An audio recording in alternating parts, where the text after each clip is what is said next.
All right, good morning, everybody. So, you have watched, I hope, the video on rates of change. And okay, so let's just quickly review that before diving into the heart of calculus, really. Very important lectures coming up. I cannot stress the importance of the next lectures enough. Okay, so let's remember instantaneous, have to sound it out, rate of change of, let's say, my function at some x value, let's call it c, is the limit as not x, h approaches 0 of f of c plus h minus f of c over h. Do we call it an a? Who cares? This, it's helpful to understand, for sure, where this limit comes from. It definitely helps me to remember it, but it's not crucial. At the end of the day, you have to remember what is in this box. There is no way around it. There are variations of this limit, but I don't really see the point in worrying about that when this guy is all we're going to need. Now, where this came from very roughly is we have the graph of our function. Let's draw it like that. This is y equals f of x. And let's suppose our point here is c. We're interested in what happens exactly at x equal to c. Not in a window averaging out all the information over that window.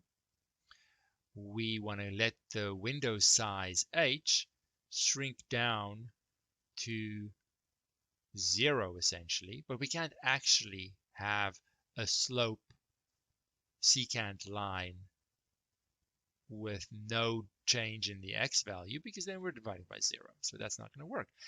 Hence we look at the behavior and see which way are these secant lines headed. So secant line has a slope, change in y over change in x, slope, slope as we let this window change. What we end up with then is the slope of the tangent line at x equal to c. So this limit definition graphically is interpreted as the slope of the tangent line at the x value in question. Very important. So when we talk about a function, like a distance function changing over time, sure, the rates of change are the speed or velocity values. If we look at it graphically, what we're talking about when we talk about the rate of change is the slope of tangent lines. And it comes from the argument, where the same argument that gave us this limit leads us to the tangent line conclusion. Okay, so I'll put this in a box as well. Just a graphical interpretation of instantaneous rate of change. Whoopsie, what did I just do? That's not a page I want. Graphical interpretation, rate of change, instantaneous rate of change, limit definition, slope of the tangent line. These are all the same thing. Okay, all the same thing. Now, people weren't happy with the long word instantaneous rate of change of a function. They wanted to give it a new name, a shorter, more catchy name, I guess. Yeah, my tangent line got a little away from me there. I totally admit there. Let me clean this up for you. Kind of to be honest, if you have to ask which line is the tangent line, then I'm not sure you watched the video yesterday because we drew these secant lines. Line connecting 2 points on the graph is a secant line, and the slope of that line is the average rate of change. As my window h is the window size, as it gets smaller, the second x value drifts closer to c, then the secant lines approach what we'll call the tangent line. Right? It's all in yesterday's video. So we are going to give this a new name, and that name is going to be the derivative of the function. So now we have a whole bunch of things that are sort of interchangeable. They all mean the same thing, just depending on the setting. I have instantaneous rate of change. I have the limit definition, the limit version. I have the graphical view, the slope of the tangent line at that point. I have the short, more popular name, the derivative of the function at that x value. All of these things in the boxes mean the same thing, exactly the same thing. And depending on your setting, depending on the question, you can jump between these as you wish. They all mean the same thing. Okay. Very important. It's all the same thing. It's all the same thing. Actually, I did not want to open that page. That's not the page I want. Could you stop jumping pages? I want to make a page that is this size, letter size. Okay.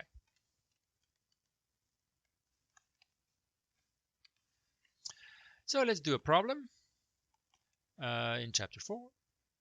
I'm going to jump right to the end, 412. That is the most important problem set in chapter 4. Chapter 4 is not, I'll call it chapter. In the problem book, topic 4 is sort of a crossover linking instantaneous rate of change to this derivative. So there's not much there. I want to do number 3, mainly because there's a typo, and now I do have to open the problem book, I think. So give me 1 second.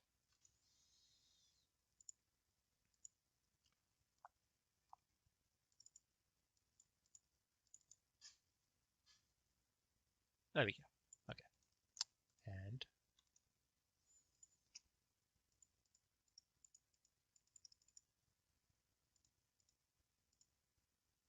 there we go. Chapter 4 is down here somewhere. There we go. Nope. There we go. Now there's a typo that the 2 is a little low. It's actually x squared minus 7, which is why I wanted to do this one so you don't get confused by this typo. So x squared minus 7, and the x value in question is 0. So my function here, x squared minus 7, oof, that's an ugly 7. 7, and x is equal to 0. That is my point that I'm interested in. All right.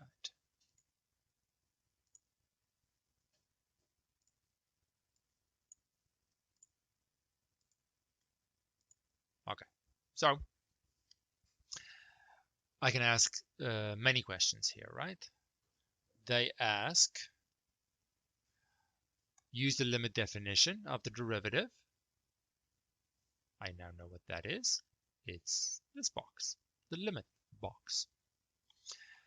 And they want to determine the derivative function at the point that I'm interested in.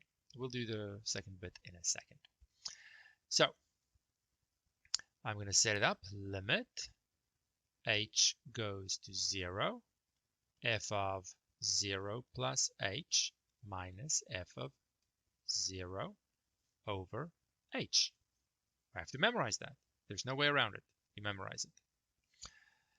I'd like to give this a name, this derivative. Maybe I want to link the function, instead of saying instantaneous rate of change of the function. Well, the function in question is important. So maybe I want to write a short version referring to the name of the function. If the function was called f, I don't want to say the derivative of f. I want to maybe say I want to recycle the name of the function, but I'm going to put a little apostrophe there. And that is going to be the symbol for the derivative of f, the instantaneous rate of change of f, this limit definition, but it's at a specific x value, right? So I'm going to have to put the x value in question in there as well, so that I can capture all of this information in one go. Okay, so I have this, which we call a little prime symbol, when we say f prime, or just say derivative of f at c. So I can use that and say, well, in this case, I want the derivative of f at 0. All right, so just another name. Let's put it in the box. Another name. All of these things are the same. Different names for the exact same thing. Now I have to look at this limit. Well, I'm going to divide by 0. So let me first see what happens when I plug in the function here. So I have 0 plus h, so that's just the same as h. So f of h is h squared minus 7. And f of 0, so let's put round brackets around it. That's my first function evaluation. Second function evaluation is at 0. So that's a little bit easier. I plug in 0 for x, I get negative 7. I put that over h, and I'm still busy cleaning this up before I can really see what's happening here. I get an h squared minus 7 plus 7, so h squared over h. I'm just actually going to do it in one line because they're so short now. Save some space so I can see the whole thing. Then I can cancel some h's, and 2 h's at the top, 1 h at the bottom, so I have an h left. And h is a polynomial in h, so when h goes to 0, this whole thing is 0. So now I can say many things here. The derivative at 0 is 0. The instantaneous rate of change of the function when x is equal to 0 is 0. All kinds of things. And if I think about the graphical interpretation, I can say the slope of the tangent line at that x value is 0. Well, does that make sense? Let's look at this graphically. Because I took an easy function that is a single transformation of a basic function I have in my library, I can graphically easily visualize this. Let's do it like so. That's just the parabola shifted down. It's sort of okay. At negative 7. That's when x is 0. So I'm looking at the point right there. Well, that turning point, it now says the slope of the tangent line is 0, which means that the tangent line there is horizontal. Horizontal tangent line,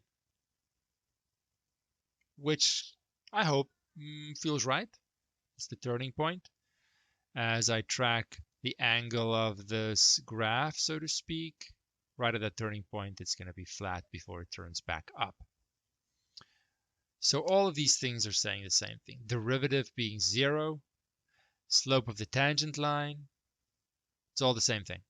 It's all the same thing. Okay. So if I have a function and I want to find the slope of the tangent line, which we've answered here, we'll do the equation. Oh, we can do the equation. It's done. It's easy. The equation of this horizontal line, equation is then simply y equals 7, right? 0 for m in my mx plus b form.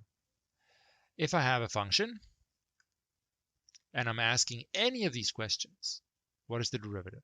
What is the slope of the tangent line? What is the instantaneous rate of change? All of these things, it really goes through this limit definition. And after I've evaluated this limit, I can then interpret what this means graphically, what this means if it's a specific distance function or whatever. the issue may be. But they all go through this limit definition at some stage, really. Okay. All right. So I'm not going to be too concerned right now with the practical side of things.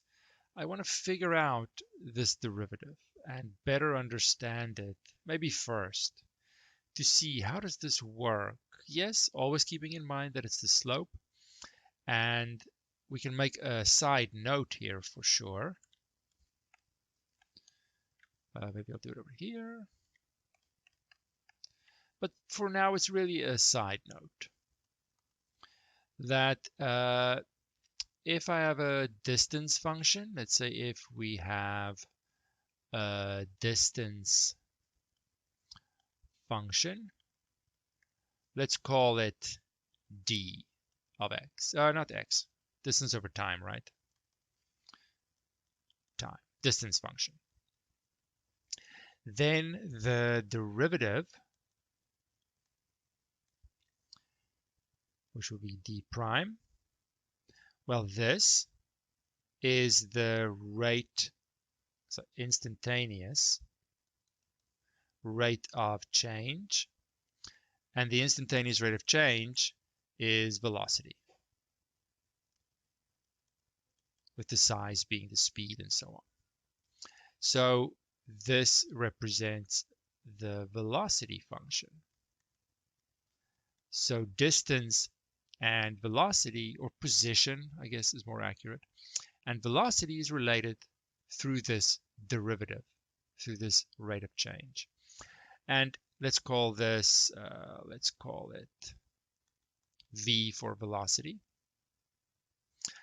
If I look at the derivative of, not of, the derivative of velocity, which means v prime, then that is the instantaneous rate of change, rate of change. Instantaneous rate or rate of change of velocity is acceleration. So they are related by way of this derivative again. We can call it a of a function or whatever. And then there are some problems in the book about velocity and position or distance and acceleration and so on. So there is, I guess, a little bit more practical side to derivatives that is not too bad to handle for us right now. But I don't really care too much until I better understand even how to find this derivative.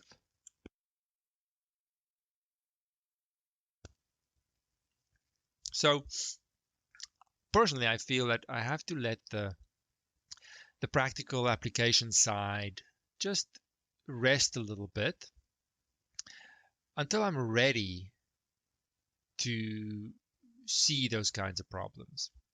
I don't want to put a practical layer on top of a problem until I understand how does this limit work. I need to see more functions. I need to better understand this calculation of the derivative. Sure, keeping in mind the slope of the tangent line, rate of change, but it's this calculation.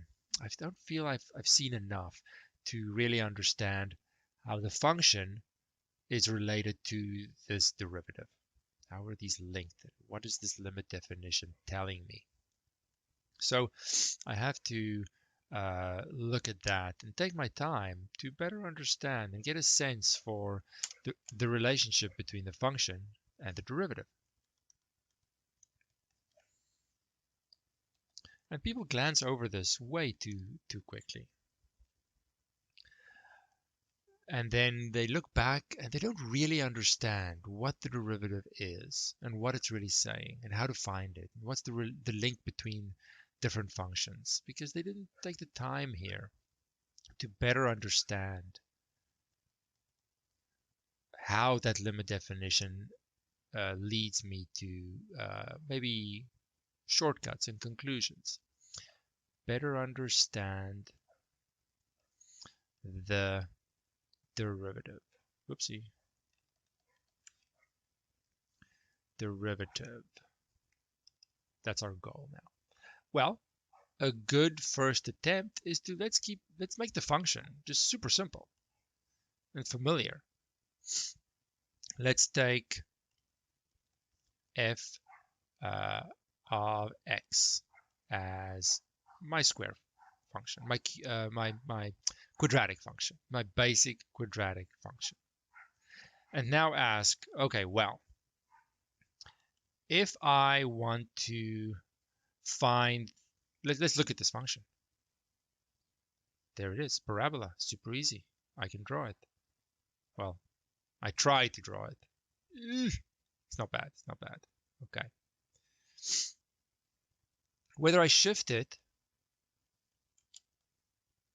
down by 7 or not doesn't have much impact on the slope values, right? So I already have some information that at this vertex, my slope is 0. Slope 0. Maybe I want to know what is the slope of the tangent line at 1. Okay, well then I'm going to have to find the derivative at 1. And I'll set up the limit definition, which I have memorized, f of 1 plus h minus f of 1 over h, and I have to find it. I'm going to leave you to it. You go through the motions, you do the whole song and dance. It takes a couple of minutes, if not more. You get a 2. So the slope is 2. Maybe I want to know what is the slope here at -2. So then I have to find the derivative at the value -2. I set up my limit definition. -2 plus h inside the first function, -2 inside the second function, over h. I go through the motions. A few moments later, I get -4, which makes total sense. It's negative. It's a little steeper, -4. But now I start to think, whoa. Even for this basic function, there are so many x values. How do I know which one you are interested in? Maybe you're interested in what happens at x equal to 0. Maybe x equal to 1. Maybe -2. But there's a ton of them in between. I don't know which one you want. For every new x value, I have to go through this song and dance of the limit definition every time. That does not seem very efficient at all. Why don't we just say, leave the x value open. Let's call it c. So leave, let's say leave the x value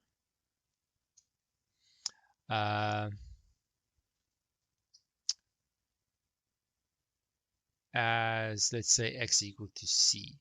Don't pick a specific number. And then ask, what is the derivative at c? Sort of trying to come up with a formula, if you will, that if you want the x value to be 0, I'll plug it in. If you want it to be 1, if you want it to be -2, if you want it to be anything, now I'm a little bit more flexible, but I have to figure out what this limit evaluates to before I can come up with my formula. It's a little bit more complicated because I don't have a specific number. Things won't simplify as nicely. Let's see what we get though, how far I can simplify this. Remember, I just have my quadratic function x squared. So f of c plus h is c plus h squared. F of c is c squared over h.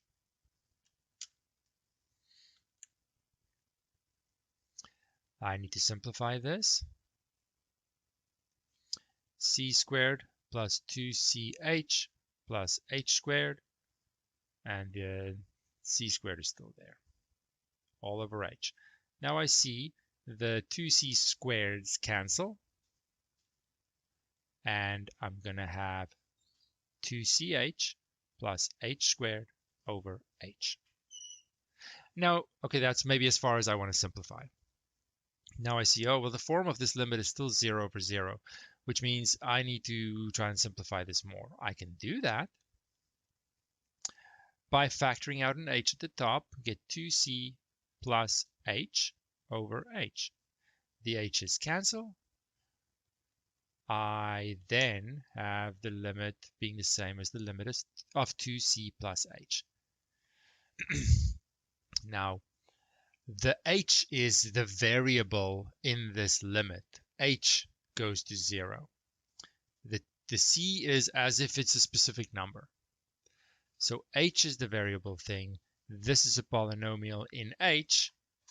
Plug in h 0 for h, I get 2c. So all of this to get a formula in this case, 2c. So that is now if my function is x squared, then the derivative at an x value that I've left open and called it c is given by the formula 2 times c. So that then means that if I want to know what happens at 0, I use this box. I don't use the limit definition. I've done the work once, and now I use the formula. 2 times 0 is 0. If I want to know what happens at 1, 2 times 1 is 2. If I know what happens at negative 2, 2 times negative 2 is negative 4. So now I'm in a much better position. I can find the slope values. Remember, these are derivative is slope of tangent line.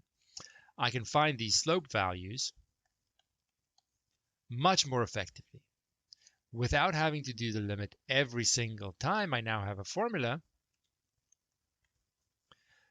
to handle any x value you may be interested in. Maybe these three, maybe some others. I am not going to have any problems now. I did the limit definition once, and now I can move on and not get stuck in that time-consuming side, because I understand better that for this quadratic function, only this one, the derivative is linked in some way. I figured out by way of the limit definition. So what I really have here is a new function. I have, if I put in the input, which we call c, I calculate the derivative as 2 times c, and I get my output, which is 2 times c. This is a function again. This is the derivative function. It still works with an input-output system. It's a function. The c doesn't actually matter. I can use x again. Wherever there's a c, I'll put an x. It's an x value. Why not write x? If my input is x, then I multiply 2 times that x value, and I'm going to get my output, which is the derivative of the function. So I have my original function,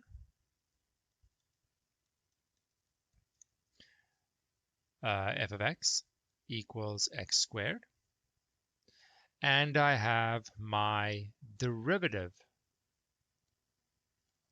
function, f prime of x equals 2x. Each one individually is a function. It has an input, it has an output. It's just calculating the output in a different way, but they're each a function. And the function aspect of the derivative allows me, if I can find this function, like I did up here, it allows me to get around the limit definition, the limit calculation that technically you have to do every time.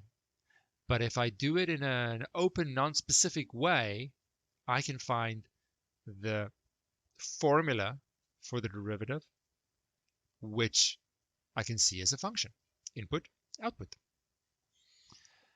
But at some point for a function, I do have to do this limit definition. I just like to minimize my work, so I have to do it once at least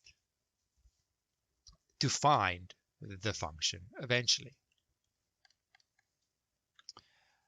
So that's one very important thing, that the derivative itself is a function related to the original function. That, of course, if I change the original function, I'm going to get a different derivative function. They are linked. The slope values very much depend on what the original graph is. As soon as I change the graph, the slope values are going to be different. As soon as I change the function, the derivative will be different. Function, original graph. Derivative, slope values. Okay. So we have a couple of things happening here. One, always, the original function has this derivative function connected to it. The question then becomes, if I change the function, how is the derivative function related to it? Can I see a pattern beyond using the limit definition? Okay, well, to do that, let's stick to our basic functions.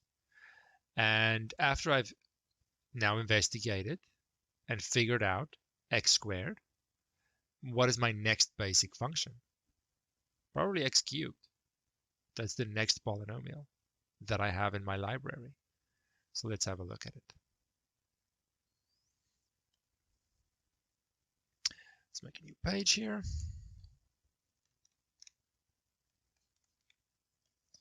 And of course, with a more complicated function, I'm going to get a more complicated derivative that is reasonable. Now again, my goal here, of course I can see the graph, right? I know the graph. It's one of my basic functions. You should all know the graph immediately. Whether I can graph it neatly is another issue, but it's a little wobbly there. There we go. There it is. Different graph. So I'm still asking for slope values. What are these slope values? As I pick different x values to be interested in, sure, I can go and pick a specific x value, plug in the limit definition, and say, for example, let's say I want to know the slope at x equal to 1. Well, that is the derivative at 1. I set up my limit definition, f of 1 plus h minus f of 1 over h equals. But I know that even if I did this, which might not be a small amount of work, what if you want another x value? What do I do then? I have to do this again? No. Let's just stop this before it even starts. By just keeping the x value open. Let's maybe call it a c, if it helps you. Not be specific. It could be any x value. Let's see what happens then. Now, yes, this is a more complicated function, so the calculation will be a little bit longer, perhaps. But let's have a look. We have to see a couple at least. So it's x cubed, so it's c plus h cubed minus c cubed over h. All right.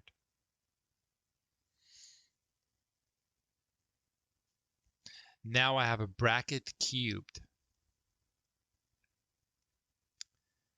Now we can, maybe on the side here, c plus h cubed. Maybe you remember how to do this. Maybe you want to look it up. Maybe you want to multiply all the brackets and FOIL them out. When you FOIL them out and simplify them, you should get, actually I'm not going to do it in the line. There's no need to write it twice. You should get c cubed plus how much?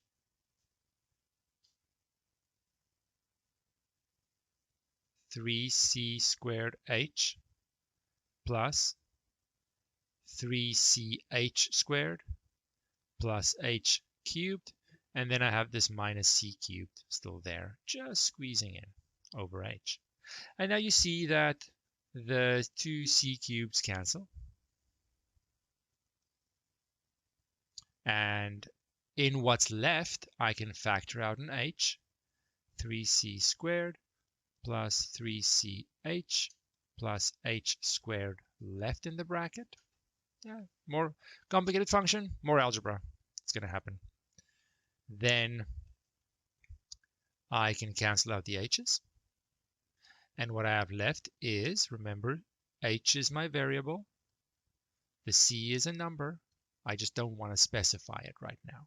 So this is a polynomial in h, which means I can plug in 0 for h, and I get 3c squared.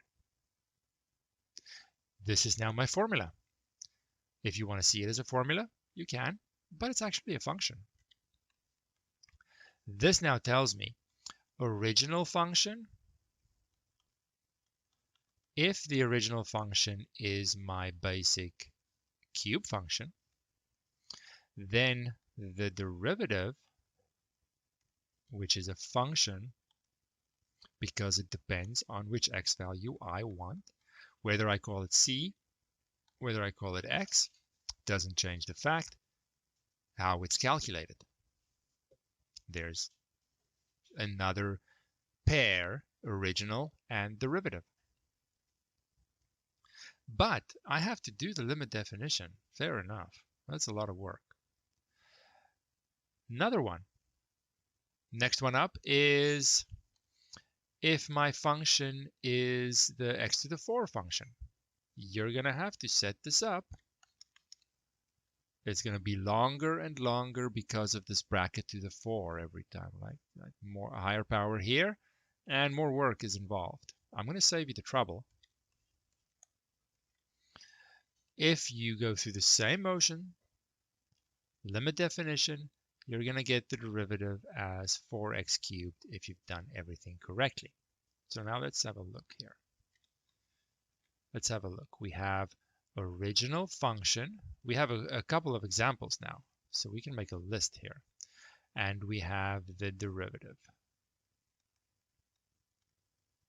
Original function, f of x, x squared. Derivative is 2x. Original function, x cubed. Derivative, 3x squared. Original function, take my word for it, do it if you want to, absolutely. Go through the motions. The limit definition just gets longer and longer and more tedious. But I have to do it to convince myself. I have done it. So feel free to do it as well. I get 4x cubed. Let's do one more. Now it gets very tedious. But if you have the time, convince yourself by way of the limit definition. I'm not making these up. Limit definition gives me the answer. X to the 5 times x to the 4. Is there a pattern that I can see that if I have x to the power of n, how the derivative is linked to this function type? Of course, it's very specific. It's a single power of x. Now, whether you see the pattern or not, I think everyone would recognize there is a pattern here. Definitely. It's not really hidden. The coefficient keeps increasing, so it's reasonable that the coefficient should be an n. It's the same as the power of x, right? And the new power of x is 1 less. And there we have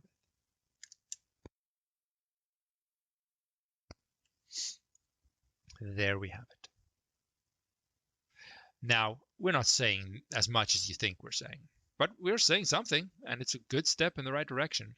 If I have a very basic function, a single x to the power of some positive integer, then I've now gone up a few levels here. Then I can find the derivative without touching that limit definition, and that's ultimately my goal.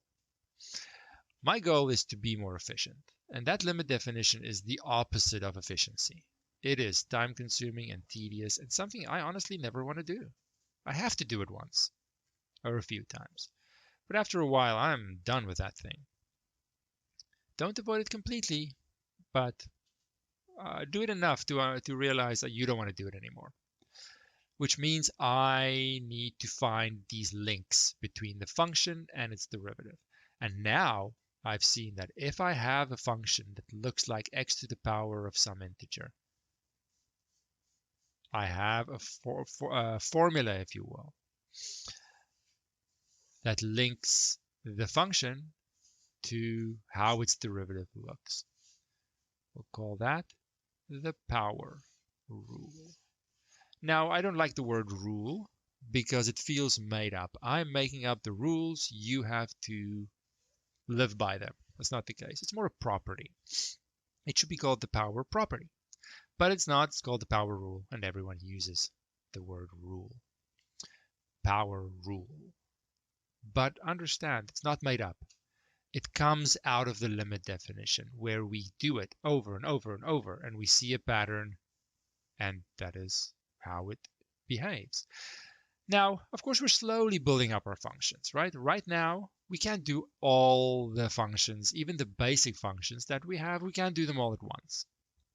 So we're looking at our polynomials, and we've done enough to see the power rule is what the link is behind these kinds of functions.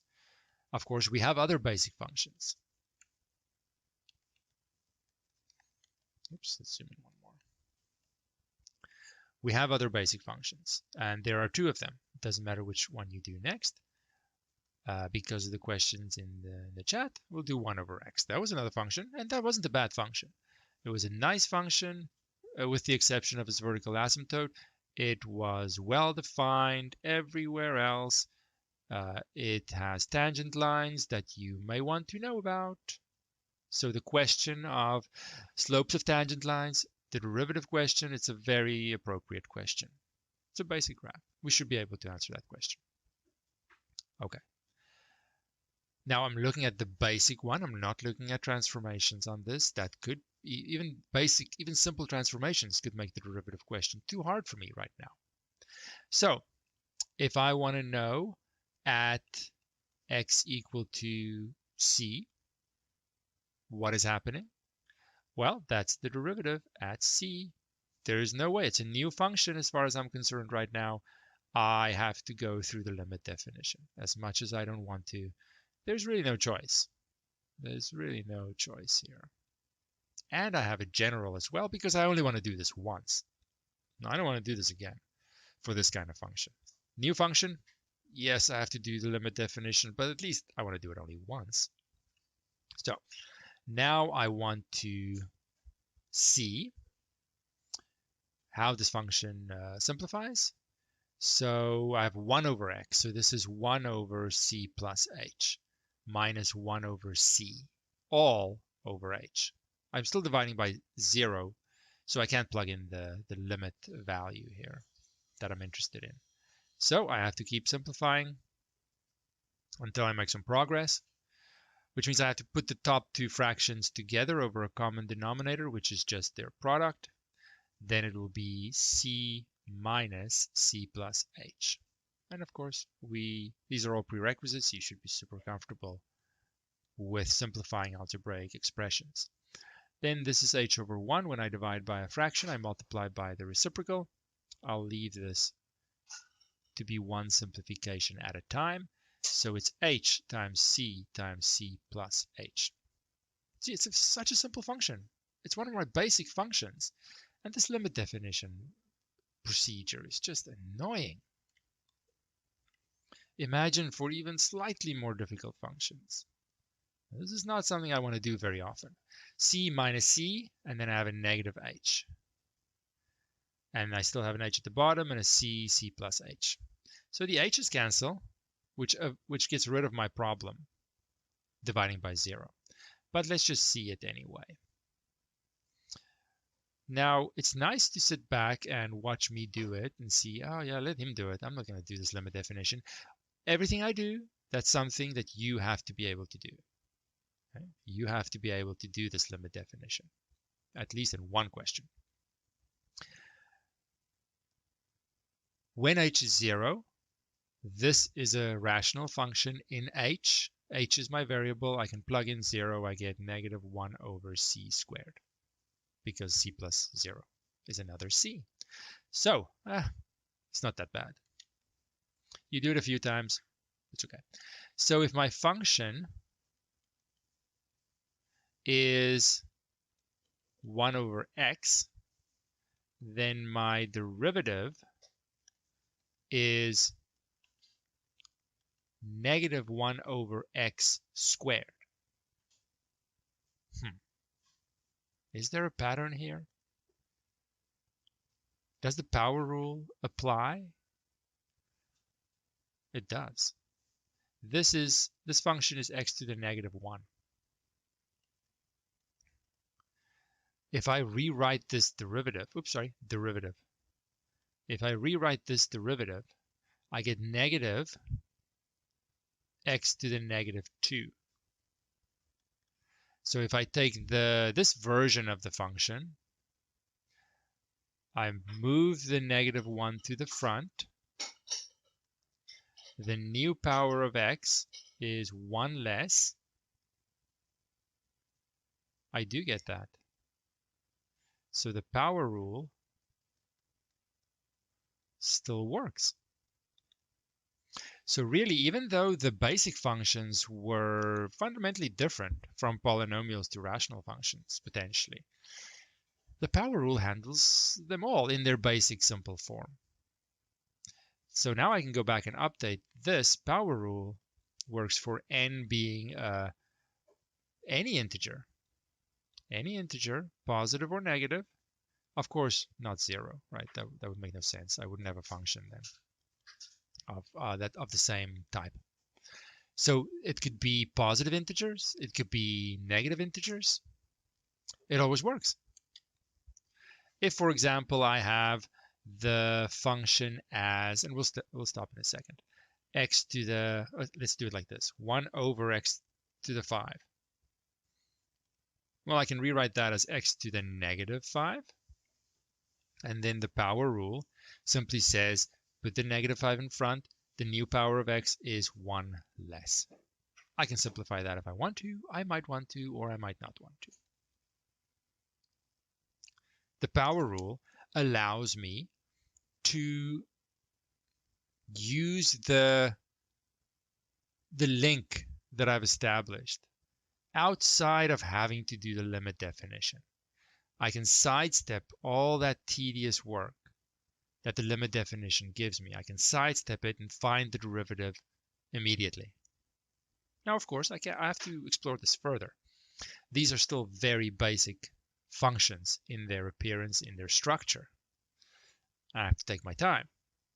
So we have to see if the power rule can be extended to more functions. And once we've extended that as far as we could, we have to see, okay, well, what else is there? When does the power rule not work? What do I do in those cases? And so on, so on. But we'll find that the power rule and some other basic properties can get us much further than you think. But it takes time to explore that. It takes time to find all these properties. But once I have it, applying them will become much more straightforward.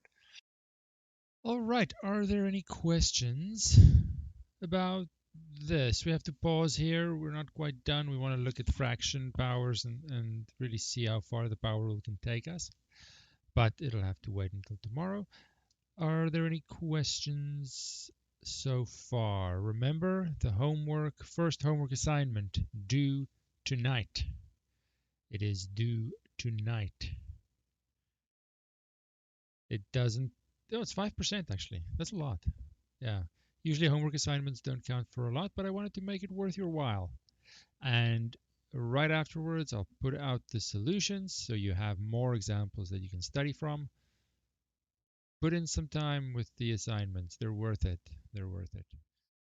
Some people got confused. Well, midnight means which day? It's the night, that midnight. So it's tonight, midnight. All right. It just takes about an hour. Well, for me, so probably, yeah, go with 11:59. There you go. Perfect. Uh, Maybe just a couple of hours. It's really not as long as I thought it was going to be, which is good. And it's a great study tool to get you to move into the midterm way of thinking. So it is a kind of a test. Kind of a test. All right. Until tomorrow. Yes, until then.